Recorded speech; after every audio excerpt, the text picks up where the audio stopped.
I heard my salary turn into a punchline before it ever became their biggest problem. "You know how much we're paying Gordon?" A woman's voice drifted through the conference room door, that laugh that wants everyone to join in. Enough to fund an entire department. I didn't stop walking, didn't look back. I already knew the voice belonged to Melissa Crawford, our new VP of Strategic Operations. Fresh Stanford MBA, 34 years old, and dangerous the way only inexperienced people with power can be. My name is Gordon Pierce.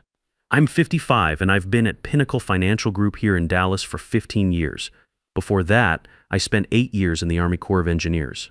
Those military years taught me something most civilians never learn: how to spot the difference between what looks broken and what actually is broken. In Iraq, a system that looked perfect on paper could kill people if one small component failed. That mindset never left me. Linda and I had been married 27 years. Our son Jason was finishing his junior year at Texas A&M studying mechanical engineering. Our daughter Sophie had just started her sophomore year at UT Austin for environmental engineering. College tuition, mortgage on our house in Plano, car payments. After 15 years of steady climbing at Pinnacle, I wasn't just protecting my career. I was protecting everything we'd built together. At Pinnacle, I'm the Senior Risk Architecture Director. Not a flashy title, never shows up on earnings calls or company newsletters. But my systems are why we've passed every federal audit without escalation for the past 7 years.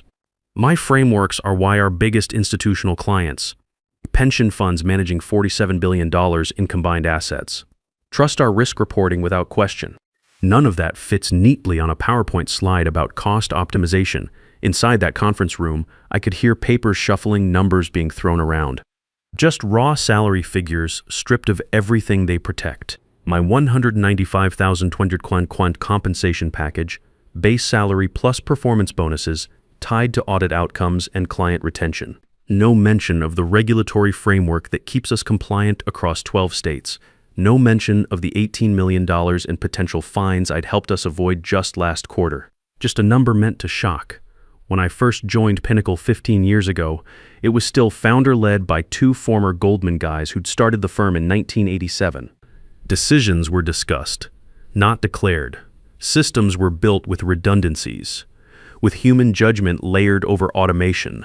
They hired me not because I could code faster than others, but because I understood how things fail quietly, how small cracks become catastrophic fractures when nobody's watching.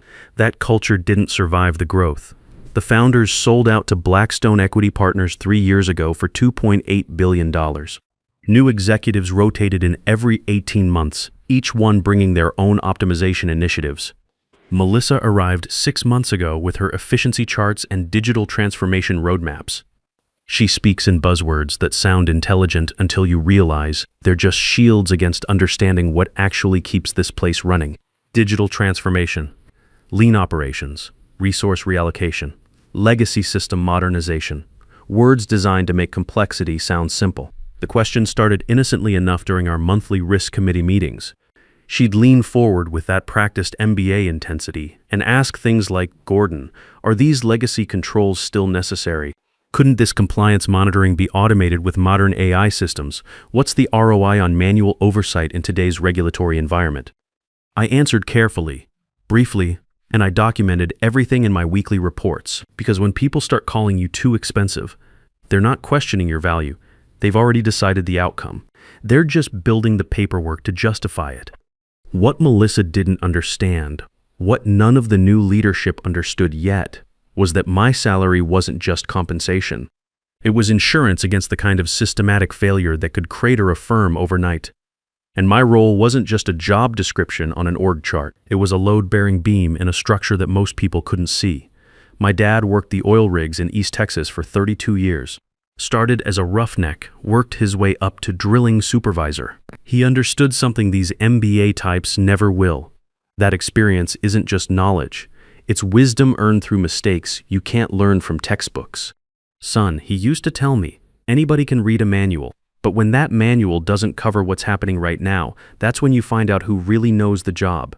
3 weeks before that overheard conversation, I'd had lunch with my old Army buddy, Brad Collins, who'd become a compliance officer at a competing firm in Houston. "You see what happened to Greystone Capital last month?" he asked, cutting into his steak. New management decided their chief risk officer was redundant. 6 weeks later, SEC found a gap in their municipal bond reporting, $340 million fine. Plus, they lost their 3 biggest pension fund clients. I nodded, remembering the industry newsletter that had covered it. Yeah, I saw that. The CRO tried to warn them during his exit interview. That's the thing, Brad said, pointing his fork at me. These MBA types think risk management is a software package you can buy off the shelf. They don't understand it's about institutional knowledge, relationships, knowing which regulator to call when something looks sideways. Experience, I said simply. Exactly, and experience doesn't show up in a cost-benefit analysis. That conversation kept replaying in my head as Melissa's questions became more pointed, more frequent. During our last one-on-one meeting, she'd pulled up a spreadsheet on her laptop. Gordon, I've been looking at your department's budget allocation. Your compensation represents 31% of the entire risk management division's expenses. Help me understand the value proposition here. I'd shown her the audit results, the client satisfaction scores, the regulatory compliance metrics, but I could see in her eyes that she wasn't really listening. She was calculating. The meeting invite came on a Tuesday morning in October. Strategic alignment review, executive conference room, full leadership attendance. The subject line might as well have read execution day. I'd seen this choreography before during the military. These meetings aren't about alignment.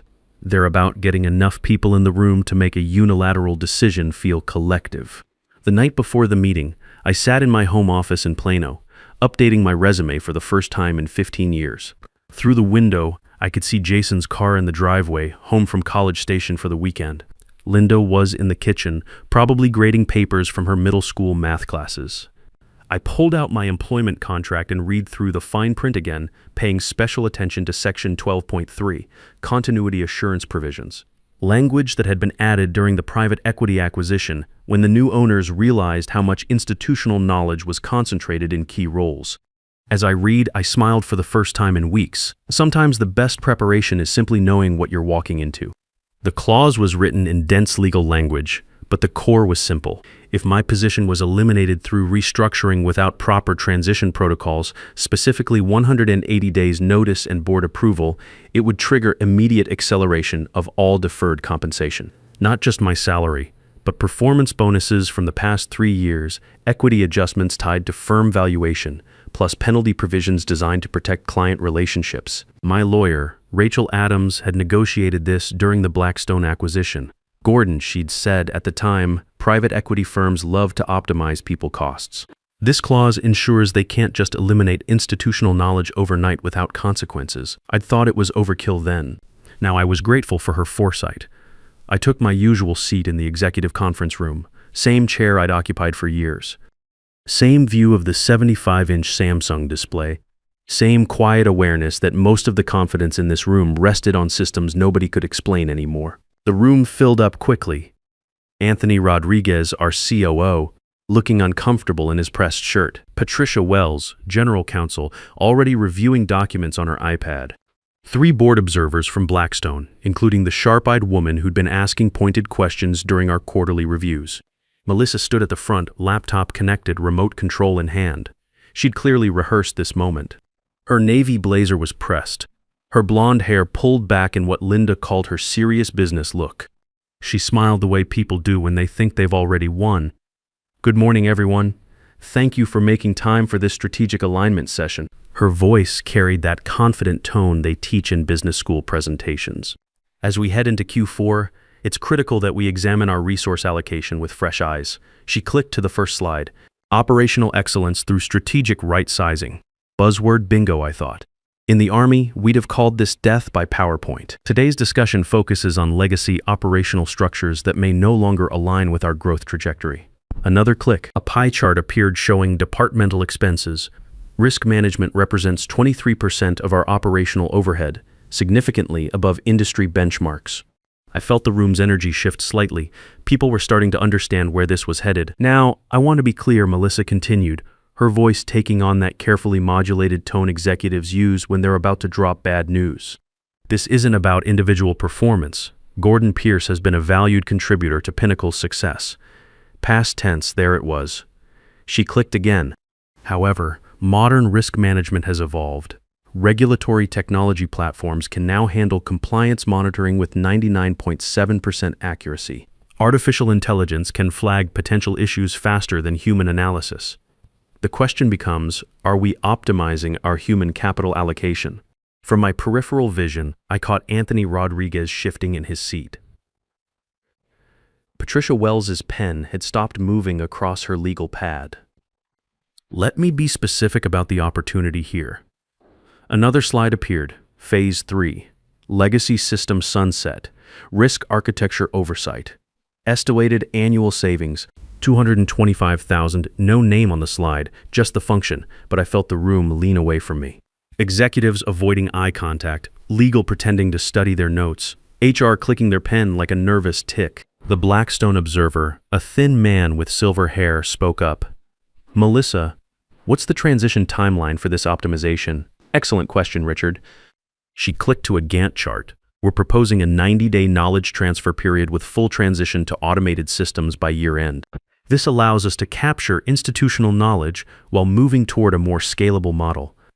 Knowledge transfer. That phrase always made me think of trying to download someone's brain onto a thumb drive. Like you could take 15 years of regulatory relationships, audit experience, and crisis management, and turn it into a training manual. Patricia Wells raised her hand slightly. Melissa, do we have legal review on the contractual implications of this restructuring? Of course, Melissa replied smoothly. HR has confirmed that all employment agreements include standard restructuring provisions. This is a business decision, not a performance issue. Standard provisions. I almost smiled. She clearly hadn't read Section 12.3 of my contract. The clause that Rachel Adams had specifically negotiated to prevent exactly this scenario. I thought about my dad on those oil rigs. When a new safety inspector would show up, fresh from corporate with new efficiency protocols, the old-timers would just look at each other. They knew that guy would learn the hard way why certain procedures existed. Usually after something went wrong. Any questions before we move to implementation? Melissa asked, scanning the room. I could have stayed silent. Let them continue with their carefully rehearsed script. Let them think they had it all figured out. But 8 years in the military taught me that sometimes the best tactical move is the one nobody expects. I stood up slowly, reached into my briefcase, and placed a sealed envelope on the table in front of Anthony Rodriguez. I'd like to save everyone some time, I said calmly. The room went dead quiet. Melissa's confident expression flickered for just a moment. Gordon, there's no need to be dramatic, she said, trying to regain control of her presentation. We haven't even discussed transition details yet. I removed my security badge and placed it on top of the envelope. The plastic against wood made a sharper sound than I expected in the silence. Inside that envelope is my resignation, effective immediately, I said, looking directly at Anthony. Also included is a copy of Section 12.3 of my employment agreement, which I believe your legal team will want to review carefully. Patricia Wells had already reached for the envelope. She tore it open, scanned the first page, then flipped to the contract excerpt. I watched her face change in real time. The slight widening of her eyes, the way her lips pressed together. What does it say? Anthony asked, his voice tight. Patricia looked at Melissa, then at the Blackstone observers, then back at the document. It's a continuity assurance provision. If Gordon's role is terminated through restructuring without a 180-day transition period and board approval, it triggers immediate acceleration of all deferred compensation. The room was so quiet I could hear the air conditioning cycling on. Richard from Blackstone leaned forward. What kind of acceleration are we talking about? Patricia was still reading, her finger tracing lines of legal text. Performance bonuses for the past 3 years. Equity adjustments indexed to firm valuation, plus. She paused, reading more carefully, plus penalty provisions tied to client retention metrics. Melissa's face had gone pale. That wasn't in the HR summary I reviewed. Because HR doesn't review executive continuity provisions. Patricia said quietly, those are handled directly by legal during acquisitions. I pushed my chair back and stood. Thank you for the opportunity, I said, looking around the room one final time. I wish you all stability in the coming weeks. As I walked toward the door, I heard Anthony Rodriguez's voice, strained and urgent. Patricia, what's our exposure here? I didn't wait to hear the answer, but as the door closed behind me with a soft click, I knew they were about to find out exactly what too expensive really meant. By the time I reached the parking garage, my phone was already buzzing. 3 missed calls from numbers I recognized, but didn't answer. There's a specific window after a decision like that. Too early for consequences, too late for denial. I sat in my F-150 for a moment, looking back at the Pinnacle building where I'd spent 15 years of my life. 43 floors of steel and glass housing 2,400 employees who had no idea what was about to unfold. I pulled out my personal phone and called Linda. "Hey, honey." Her voice was warm, probably between classes. "How did the meeting go?" "I resigned," I said simply. A pause. "Oh, are you okay?" "Yeah, I'm fine." "Better than fine, actually. I'll explain everything when I get home. Can you pick up Jason and Sophie this weekend? I think we should all be together for this." "Gordon, you're scaring me a little. What's going on?" "Nothing scary. Just things are about to get interesting at Pinnacle, and I want to make sure the kids understand what's happening before they hear it somewhere else." After I hung up, I drove home to Plano in unusual silence. No radio, no podcasts, just the quiet anticipation of watching a well-designed system execute exactly as intended. I knew what was happening back in that conference room without being there. Legal teams don't panic loudly, they panic methodically. Patricia Wells would be pulling contract files, calling outside counsel, running calculations that got worse with every iteration. That afternoon, my personal email pinged with an automated notification. Access permissions tied to my role had automatically shifted to unsupported status. I hadn't disabled anything manually. The system was designed to protect itself when ownership clarity disappeared. Compliance dashboards didn't go offline, they froze. That's worse. Frozen systems raise questions. Offline systems suggest maintenance. Frozen systems suggest something broke. By 4:30 p.m., my former colleague Amanda Foster texted from her personal phone. "Holy hell. Gordon. Emergency legal meeting called. All hands. What did you do?" I texted back, "Read my contract. Section 12.3. Jesus Christ. Not quite that dramatic, but close. By evening, the first client inquiry had arrived. Not to me, but to Pinnacle's compliance inbox. Teachers' Retirement System of Texas, managing $18 billion in assets, asking a seemingly simple question, who was now certifying their quarterly risk disclosures. There was no answer because nobody else at Pinnacle had the specific regulatory certifications required. My replacement would need 18 months minimum to complete the necessary training, assuming they could find someone with the right background. Another message followed from Harris County Employees Retirement System, where model continuity provisions still satisfied under the new structure. Those provisions, buried in an 847-page investment management agreement, referenced my role explicitly. Not my name, but the function I held and the certifications I maintained. At 9:15 p.m., my attorney Rachel Adams called. "Gordon, I've been reviewing your contract situation. This section 12.3 is comprehensive. I told you it was thorough when we negotiated it 3 years ago." "Yes, but seeing it execute is different. Are you sure you want to proceed with full enforcement? What's the current exposure calculation?" I heard papers shuffling. "If triggered tomorrow, with current firm valuation metrics, approximately $85 million in direct compensation acceleration. But that's before secondary effects." Secondary effects? Client contract clauses. Several of Pinnacle's largest institutional clients have termination rights if key personnel leave without adequate transition. I'm seeing potential exposure in the hundreds of millions if this cascades. Inside Pinnacle, Melissa was likely arguing semantics with anyone who would listen. That I had resigned. That nothing had technically changed. That legal language could be interpreted flexibly. But contracts don't interpret themselves. They execute based on triggers, and the triggers were clear. The clause wasn't punitive, it was protective. Written during the Blackstone acquisition when due diligence had revealed dangerous concentration of institutional knowledge in key roles. If those roles ended without proper transition protocols, automatic safeguards activated to protect both the firm and its clients. By midnight, finance had run the initial scenario. By Thursday morning, they ran it again. Each time, the exposure grew as they discovered additional contractual linkages. What nobody had prepared for was the network effect. My role wasn't isolated. It was referenced directly or indirectly in continuity assurances across multiple client agreements. Those agreements had cross-default language. Disruption in one area created leverage in another, which created leverage in another. The Texas Teachers' Retirement System, for example, had a specific clause allowing them to withdraw assets under management if their designated risk oversight contact was removed without 180 days notice and board approval. Their account, $4.2 billion. Harris County had similar language triggered by changes to senior risk architecture personnel. Their exposure, $2.8 billion. When you build systems to survive stress, those same systems become unforgiving when stress is introduced artificially. Thursday afternoon, my phone rang. Anthony Rodriguez calling from his personal cell. Gordon, we need to talk. I'm listening. This situation has escalated beyond our initial projections. Has it? A pause. Legal is saying the exposure could hit 9 figures if clients start exercising termination clauses. That seems possible. Is there a way to walk this back? Some kind of transition arrangement that satisfies the contract terms. I was sitting in my backyard watching Sophie throw a tennis ball for our golden retriever, Max.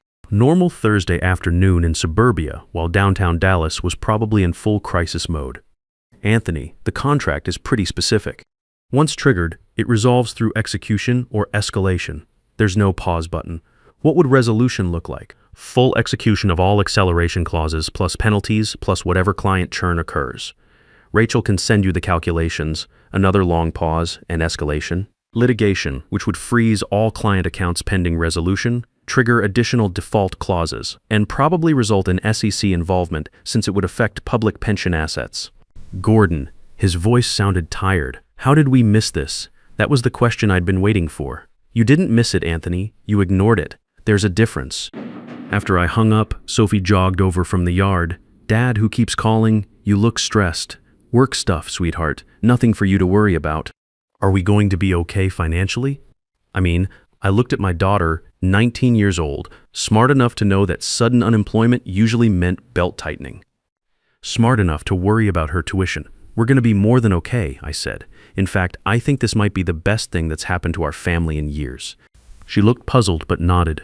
Okay, I trust you, Dad. By Friday morning, the number had stabilized at $280 million in total exposure, not theoretical anymore. It was an overnight recalculation of Pinnacle's enterprise value. The board convened an emergency session Friday evening. I wasn't there, but I could picture it clearly. Closed blinds, catered dinner, nobody touched. The slow realization settling over everyone like morning fog. Richard from Blackstone would have asked the obvious question, how did we miss this? The answer was simple. They never asked what my role actually protected. They only asked what it cost. Melissa reportedly argued until her voice cracked that the clause was excessive, that it wasn't intentional, that no one could have predicted this scale. But Patricia Wells didn't argue back. She didn't need to. Contracts don't care about intention. They care about execution. The call came late Saturday evening. Charles Bennett, the board's lead independent director, a man whose name rarely appeared in public, but whose decisions shaped billions in assets. Gordon, thank you for taking my call. His voice was steady, practiced, the tone of someone who'd navigated crisis before, who understood that panic was expensive. I've been briefed on the situation, he continued. The board recognizes there were communication failures in how this restructuring was presented. Communication failures, corporate speak for we screwed up. We'd like to resolve this quickly, in a way that reflects your contributions and minimizes disruption to our clients. My attorney has outlined the terms required for resolution, I said calmly. A pause long enough for me to hear papers shuffling in the background. Yes, we've reviewed them. The board has one question. If we execute the full settlement, does the cascade stop? It was a fair question. I respected the directness. Yes, I said. If executed within the contractual window, all client continuity provisions are satisfied. We'll proceed. The next 72 hours moved faster than the previous 2 weeks combined. Funds were reallocated from Blackstone's reserves. Credit lines were adjusted. Internal memos were drafted and rewritten until they said nothing substantive at all. Melissa's name appeared less frequently in email distribution lists. Then not at all. She wasn't fired. She was repositioned to a strategic planning role without operational authority. A way to sideline without creating additional legal exposure. When the final paperwork was signed Tuesday morning, Rachel sent me a text. Executed in full. Cascade contained. Congratulations. I was sitting in my kitchen drinking coffee and reading the Dallas Morning News sports section. Linda had already left for school. The kids were back at their universities. Just me and Max, our golden retriever, enjoying the quiet. Victory isn't loud when it's earned this way. There's no rush, no celebration, just the quiet certainty that preparation met opportunity exactly as planned. Within 48 hours of the settlement, discreet messages began arriving in my LinkedIn inbox. Not recruiters, managing partners, chief investment officers, board chairs, people who understood exactly what had happened without needing detailed explanations. They didn't ask why I'd left Pinnacle, they asked what I could build. One conversation stood apart. Stephen Murphy, managing partner at Cornerstone Risk Advisors in Manhattan. We talked for 90 minutes on a Wednesday morning while I sat in my backyard office. "Gordon, we don't need you to rebuild what you did at Pinnacle," he said. "We need you to design what no one else sees coming. The regulatory environment is changing faster than most firms can adapt. We want to be ahead of that curve, not chasing it." "What kind of authority are we talking about?" I asked. "Senior partner, equity stake, your own team." "And Gordon," he paused, "your compensation package gets written by you, reviewed by our board, but not questioned by some VP who thinks experience is a line item to optimize." That was enough. 3 weeks later, Linda and I flew to New York for the contract signing. Cornerstone's offices occupied 4 floors of a midtown building with views of Central Park. Clean lines, understated elegance, the kind of place where serious money makes serious decisions. During the signing, Stephen introduced me to their biggest client, California Public Employees Retirement System, managing $470 in assets. Their CIO, a sharp woman named Michelle Garcia, shook my hand firmly. "We've been following your situation at Pinnacle," she said. "Impressive contract work. We're looking forward to working with someone who understands that risk management isn't a software subscription." 6 months later, sitting in my new office on the 34th floor, I got a call from Amanda Foster. She'd left Pinnacle 3 months after I did, along with 6 other senior managers. "Gordon, you should know Pinnacle just lost the Texas teachers' retirement account." They cited concerns about continuity of risk oversight in their termination letter. I wasn't surprised. Once confidence cracks, it spreads like ice on a windshield. "What's Melissa doing now?" I asked. "Last I heard, she's at a small firm in Atlanta, compliance consulting. Apparently she's become very thorough about reading employment contracts." We both laughed. Sometimes the best lessons are the expensive ones. That evening, I called Sophie at UT. She was finishing her sophomore year, grades solid, already talking about graduate school for environmental engineering. "Dad, my friends keep asking about that article in the Dallas Business Journal. The one about you and Pinnacle. They want to know if you're rich now." "We're comfortable, sweetheart. Your tuition's covered. Jason's tuition's covered. Your mom doesn't have to worry about the mortgage. That's what matters." "But are you happy?" "I mean really happy." I looked out my office window at the Manhattan skyline, then at the photo on my desk. Linda, Jason, Sophie, and Max in our backyard last Christmas. "Yeah," I said. "I'm exactly where I'm supposed to be." These days when I walk into boardrooms, nobody asks how much I cost. They ask how much risk I can eliminate. They ask what I see coming that they don't. They ask for my opinion and then actually listen to the answer. That difference matters more than $280 million ever could. Because in the end, it was never about the money. It was about being seen for who you really are, respected for what you know, and valued for what you protect. Sometimes you have to walk away from everything you've built to discover what you're actually worth. And sometimes, if you've prepared well enough, the system takes care of the rest. Experience isn't just what you know, it's knowing what can go wrong when nobody else is watching. And that kind of wisdom, you can't download it from the cloud or replace it with an algorithm. The most dangerous people in any organization aren't the ones who cost too much. They're the ones who think everything has a price tag, including the things that keep the whole system from falling apart.